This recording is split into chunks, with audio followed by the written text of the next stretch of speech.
So we've added some IK handles to our rig, and if you select one of the handles, we can drag it around quite happily. And for the majority of this is probably going to do absolutely fine for the animations that we need.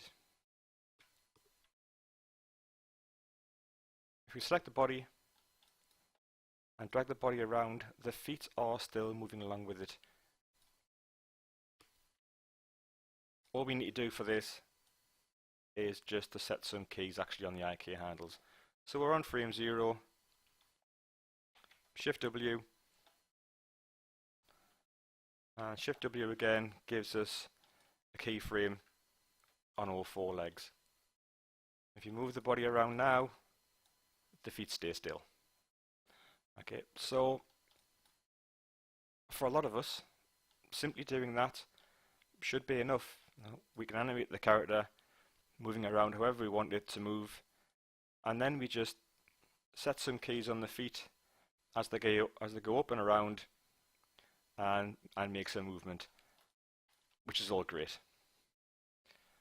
However, as we noticed in one of the previous videos, that as we move these feet around, that the actual angle of the foot is still changing, and it's easier if we keep the foot in the same place as we move the legs around, and then we control the foot individually.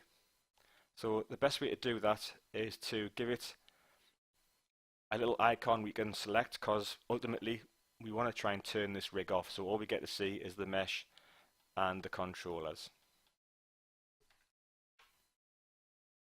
The best way to do that is to add a circle of some sort and just distort it so it looks like it might look like a foot or something obvious to control it with. So let's try and get the character back actually to its original pose, and it's easier to set it up from there. So if we just select the IK handles and delete them, select any bone, go up to skin and go to bind pose, and it sets us back to the actual pose that we were in when we originally created the skeleton and the skin. So nice and quickly just reapply the IK handles again. If you want to make it quicker, you can just press Y, which is repeat last command. And now we have our IK handles back on again. So for this, like I said, if you go to curves and surfaces and just create a circle. So we have a circle there in the middle of the level. Scale it up, or you can scale it up actually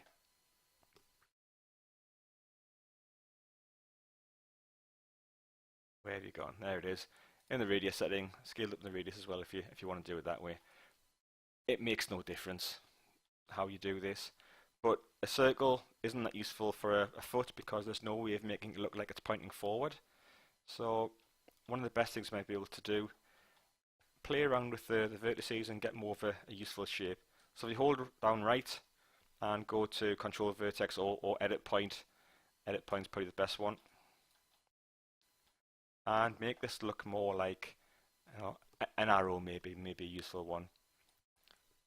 So grab a hold of the points perhaps, drag that in, maybe grab a hold of that one and that one, scale them in slightly, do the same for this one and scale that in. Now we've got something like a foot shape now perhaps.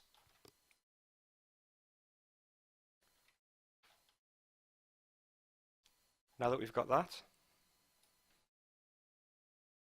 we can try and line it up with the actual foot itself and use that to control the position of the foot with a constraint. So if you just right click on that again, go to object mode, and we're going to try and line this up. So these all should be pointing pretty much vertical. They might be slightly out, but vertical is enough for us really. So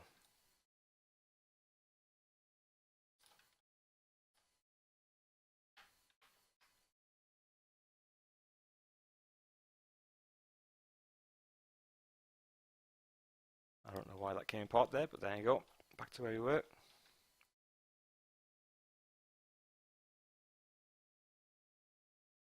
And if you hold down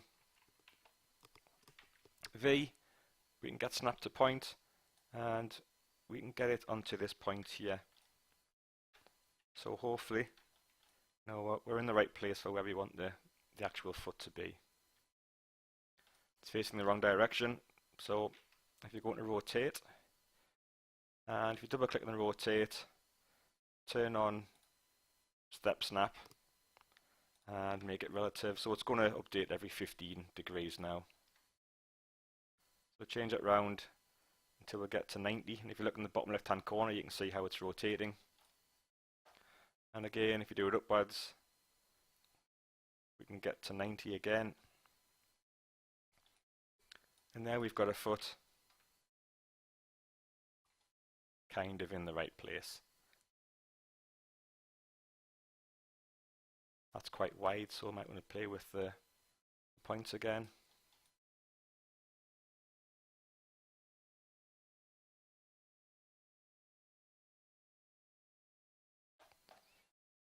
Into component mode so we don't accidentally select the IK handle. Perhaps down there.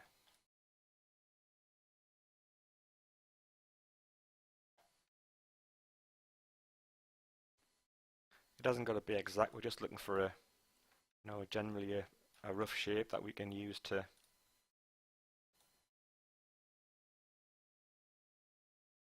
show where the foot placement is on our character. So we've got a general shape there of what it should be looking like. Ideally, we want the pivot point of this shape to be in the same place as the pivot point actually as the heel itself. So again, if you hold down D or the insert key, hold down V, and we can snap to the point where the heel is. Back up there again, and we have a controller here to control the foot. We don't need the axes to be the same. So on this here, we actually have the heel, the Y pointing upwards. On this bone here, we've got the Y pointing upwards as well, but that would be because we are in world mode. So if we change to object, so X is pointing down the bone like it should be, and on this we've got Z pointing down. So that hasn't quite worked there in terms of where we need it to be. D, hold down V, and let's try and snap that to the center. So hopefully that's it now, which it is. Back out to D again. Okay, so rather than just, we can't parent this bone to this joint, because if we do, things will go wrong, I suspect, and it'll unattach from this skeleton here, because it can only be a child of one thing. So we need to use some constraints here to get it to work. So now that we've got all this lined up, we need to be able to control the orientation of the foot. In order to do that, if we select the actual controller and then shift select the bone, we can apply a constraint to it. Now we want an orientation constraint because we want to be able to rotate the controller here, and the bone needs to follow the controller. So click on that, and we have the settings here in terms of offsets, etc., or there is a maintain offset button. If we leave it all blank and just hit apply, you can see that the foot is now rotated to match the orientation of the shape of the controller, which obviously we don't want. So if we just undo that, if we turn maintain offset on, whatever the current setting of these two individual objects are, so let's say kind of X is out by 90 degrees, it will keep that offset by 90 degrees. So when we click on apply now, nothing seems to happen, but you can see kind of now X, Y, and Z are now being controlled by the controller now. And if you rotate the controller around, you can see that we are managing to control the foot however we need it. The last thing we need to do is to grab the IK handle, because we want to be able to move this controller around, not just rotate it but actually translate it as well, and we need the IK handle to follow it, so we can hide the IK handles as well. Easy enough to do. So we have the IK handle there. If you then shift select the actual controller itself, and we need to parent it. To simply parent stuff in Maya, if you just press P, you can see there that NURB circle now has this IK handle underneath it. Give the NURB circle an interesting name or a useful name. So we'll call that front right foot control. Now that we have that, we should be able to move the foot around like so, and the foot will always stay still. So we're not having to deal with these rotations that we had before. All the rotations are now being handled by the actual controller itself. So if you rotate the foot forward by 90 degrees, we'll get to that in a minute, why that happens. Put the foot in a useful place, and there we have our foot control. So now, if we move this all over the place, you can see that the foot is now staying still. And we can control how it works with the controller, and also the position of the actual foot itself, and if you want it to go up and down, etc. So one thing you notice there is, as I move the foot around, you can see the knee quite dramatically changing direction. So there's two ways we can do this. There is, on every IK handle, a twist controller, and the twist controller is used to bend the IK handle back into the right position. So with that selected and the middle mouse button, we can now control where we want this to be. That would be the easiest way to do it, because you can simply set a key and you can counter rotate it backwards and forwards wherever you like. There's no problem doing with that at all. To make life a little bit easier though, we can add something called a pole vector, and the pole vector is used by the IK handle to always try and point towards that position. So rather than having to use the twist all the time, because ideally we want to try and hide the IK handles and just have these controllers visible, we don't want to keep trying to select the IK handle using the twist controller, etc., to put it back into place. A much more useful way of controlling where this knee points is adding a pole vector. So again, we just want to select the circle maybe, and doesn't really matter what we do with it, and perhaps select every other point.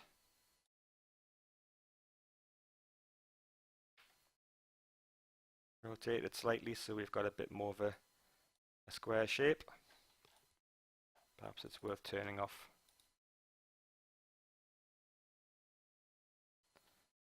That, and just trying to line it up to get a bit more of a shape there.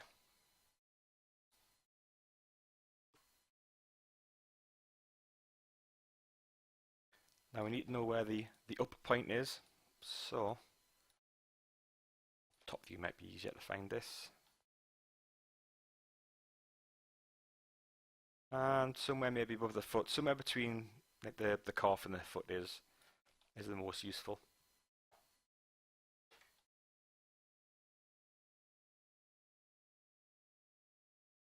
and somewhere around there. So we've got basically where we want the knee to point towards. So we've got that selected. If we shift select or control select the IK handle, and now you want constrain, and we have pole vector. So just have a look at the pop menu again. There's only weight on this one. Just click add. So now that you've clicked add, you can see that the pole vector now controls where this knee is. And it makes life basically a lot easier when you come to animating it, when all you need to do is just control this pole vector rather than kind of going into the IK handle and changing it all the time. The last thing to do is, as we move this foot around, they will get to a point where we will pass the pole vector and the leg flips. So we don't want that to happen. No, we kind of want the knee to stay in this direction all the time. The easiest way to sort that out is to attach it to the foot controller. So it's just a parent connection again. So if you just select the actual pole vector, shift select the foot, and hit P again. So you now have the controller, the IK handle, and the pole vector. So again, it's worth just giving this pole vector a name. So if we call it front right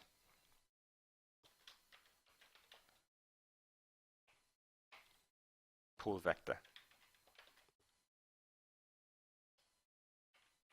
control. So now when we move the foot around, wrong collection, foot. Now when we move the foot around, we've got the pole vector attached to the foot, and if we try and go past that angle that we went to the last time, you can see now that the foot is starting to flip at a much later place. We're probably never going to need to get into that kind of extreme angle anyway, but if we did need to get into that extreme angle, we could just select the pole vector and set a key on it and move it around here. And at that point we've got to go a lot further around to try and get this foot, or the leg, sorry, to invert. Of course, what you'd probably have at this point anyway is probably the foot. You can see the problem there with selecting the bones and everything, which is why you want to hide them.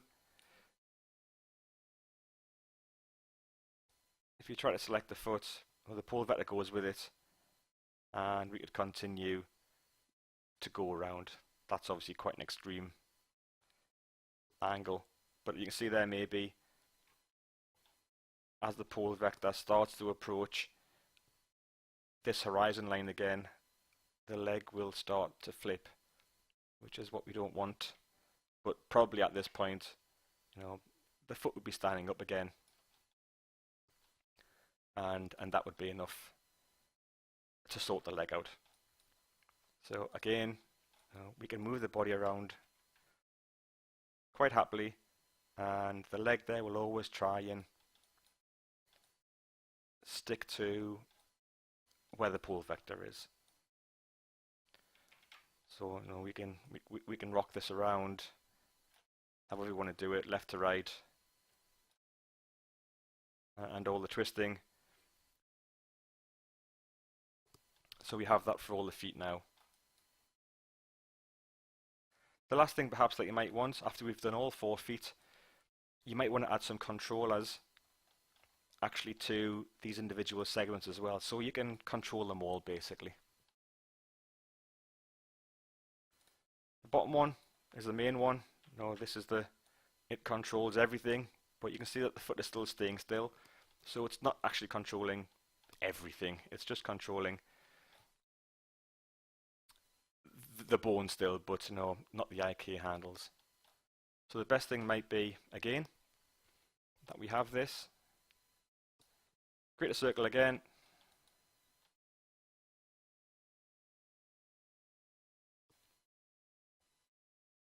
Let's just put this back to 0, 0.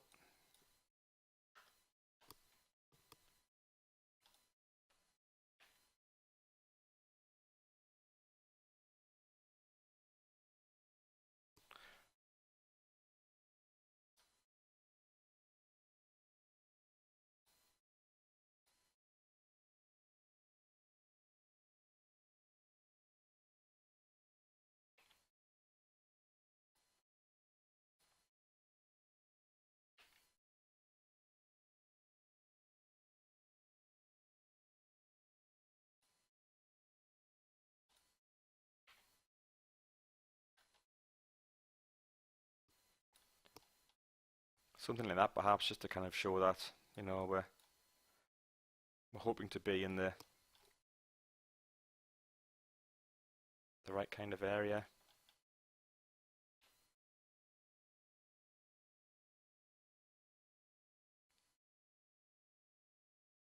So now kind of, you know, we want a parent constraint. So we want to constrain not just the position, but the rotation as well. So if we click on the controller and then shift select the bone that we want, up to constrain, along to parent, leave maintain offset on, so we don't care kind of what the differences are between the position and the rotation, and click add. So now we have control of the skeleton with the controller, but still not the feet. That is just a simple case of selecting the foot controls, shift selecting, you know, the main base, parenting it. So now when we move away, we now control the feet as well. And this is kind of used for, obviously, like a move all. So you can control the character, put him wherever you need him in the scene, and it takes everything with him. You're not really going to need to animate this for what we want to do, but it's always useful to have it there. So I'll come back in the next video. Hopefully I'll have all of these feet controls set up and the pull vectors constrained as well. As an additional thing, to create more controllers, realistically you're going to need one for every bone. So what you want to do is create a control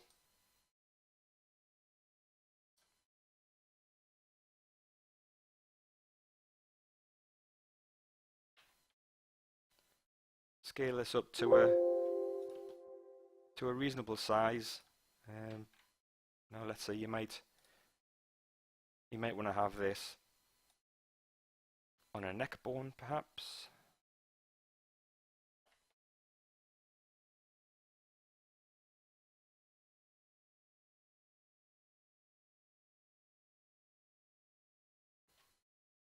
So that looks like it might be okay. A few little kind of tweaks here just to get it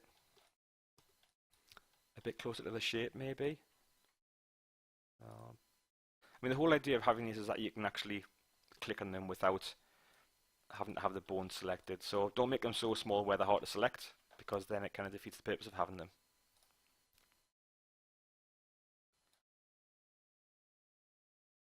So one there.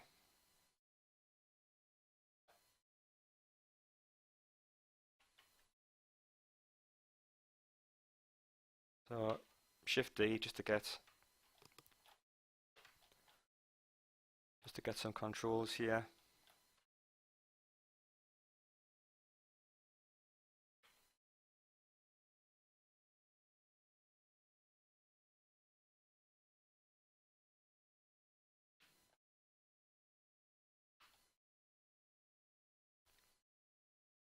So that might be okay for the neck. Oh, I can see some loose vertices there I need to clean up. And exactly the same thing. So, you know, we need the orientation constraint here. So we've selected the controller, shift select the actual bone that we want, constrain, orient, leave maintain offset on, and click on apply. Yep, that seems to have worked. So again, click on the next bone, shift click that, click on apply, next controller, shift click next bone, apply or add. So now we can control the neck with the controller, but the controllers need to be set up in the same way that our bones are. So don't just simply apply the controller to the bone without setting up the hierarchy as well. So we need this controller to look at that one, and we need that controller to look at that one. So we're starting to get some controls here. So when we move the top one, obviously we move all three.